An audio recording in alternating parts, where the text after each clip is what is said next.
पनवेल महानगरपालिका निवडणुकीचे वारे जोरात वाहू लागले असून प्रचाराने आता अंतिम टप्पा गाठला आहे।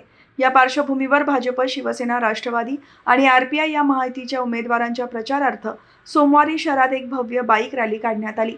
महाराष्ट्र अल्पसंख्याक आयोगाचे अध्यक्ष हाजी अरफात शेख आणि पनवेल महापालिकेचे माजी सभागृह नेते परेश ठाकूर यांच्या प्रमुख उपस्थितीत निघालेल्या या रॅलीने संपूर्ण शहराचे लक्ष वेधून घेतले।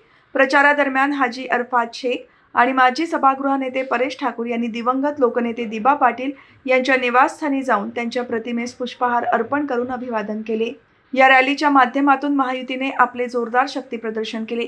प्रभाग क्रमांक 14 चे उमेदवार इक्बाल काझी, सारिका भगत, सतीश पाटील, रेणुका नेटकर, प्रभाग क्रमांक 19 चे उमेदवार सुमित झुंजारराव यांच्यासह इतर उमेदवारांचा प्रचार यावेळी करण्यात आला।